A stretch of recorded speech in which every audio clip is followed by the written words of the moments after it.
Okay.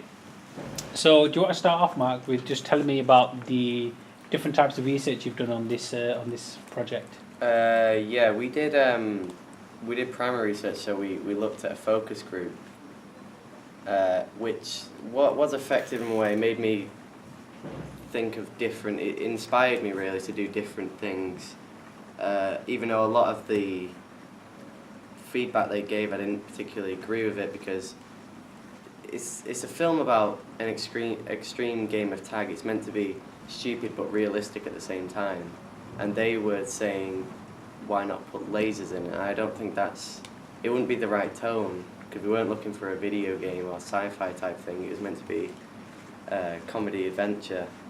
Then with the secondary research, we looked at a guerrilla handbook for making films, which told us all what the directors do, what all the job roles do. So my role is a director, so I learned how to tell the actors when to do the thing, to cue them, to tell them how to say the lines in my vision, really.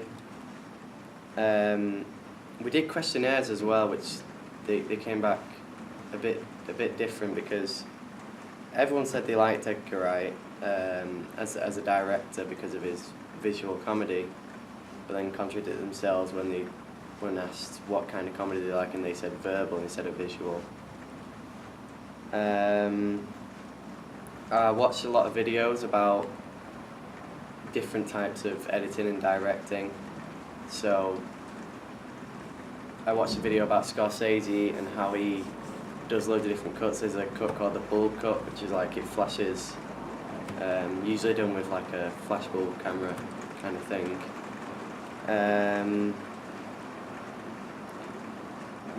The questionnaires also count for quantitative as well, because we crunch them down into tallies and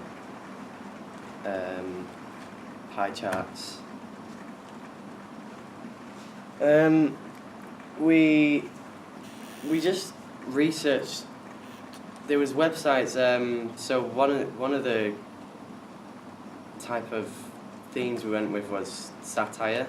So that's talking about current affairs in the world, and I just take the mick out of them sometimes. And we looked at. There's a show called The Revolution Will Be Televised, which is just satire. I don't actually know who the director of that is. But yeah, we went to look at the BBC because a lot of their comedy shows are satire. They have a lot of British humour, which is we were kind of trying to go for British humour. It's very sarcastic and kind of calm, but then we went with the Edgar Wright kind of way as well, where it kicked off at any moment and there was kind of little juxtapositions between everything. Yeah.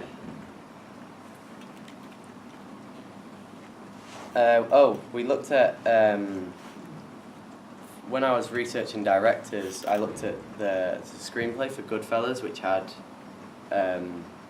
director's notes on it, which would help me talk to the actors and give roles and characters different meanings and what they want to do, intentions.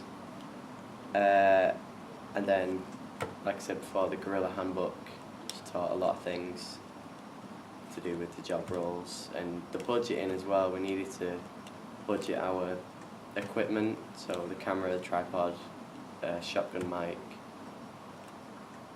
Yeah, that's it. Okay. What did you learn from that research?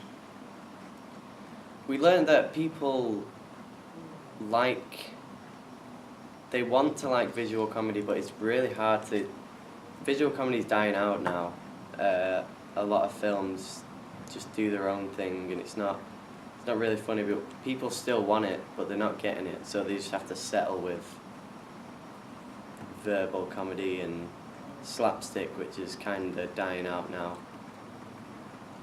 Um, a big.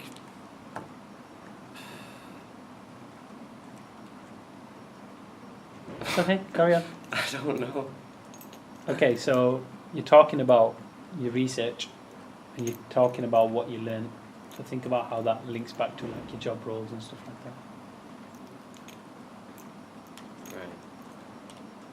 I had to when I was researching about the directors, it said that they work heavily with the editors. So the editor of my group, I stayed with him during the whole edit and told him. Obviously, he put his own thing in it, but I said this is ultimately what I would like to see in the film. I had to work with the cinematographer as well. He gave the general camera angles and stuff, and I said this to the editor as well. He was there while it was happening. I said this is kind of look I'd want on the camera during editing. And then the sound guy, obviously, I had to make sure the sound shot wasn't in the way, so I had to tell both where to go. I learned how to properly tell the actors what to do and keep them on track. And obviously I had to make sure, because on set there was a lot of noises, so I had to make sure everything was gone before I said action and all of that. Okay. How would you say research has helped you to create your product? How effective has it been? It's been really effective because it's inspired me to do loads of different ideas. So Edgar Wright, for example, uses a lot of whip pans, and I'm going to try and use whip pans in it. I think it gives it a lot of speed and tone in the film. It changes it a lot. Then back to Scorsese, his like cuts and juxtapositions and freeze frames, I'm going to try and use as much of them as possible to make sure it's engaging and obviously not overuse it. I also researched a bit on Christopher Nolan, who isn't a comedy director at all, but he's always got really interesting shots, massive establishing shots, which will be hard to do, but I think we should be able to do it. And we learn, Dutch tilts. I want to use that when there's points of confusion, so it can communicate with the audience better, to help me try and get my point across of what the characters are feeling like. So yeah.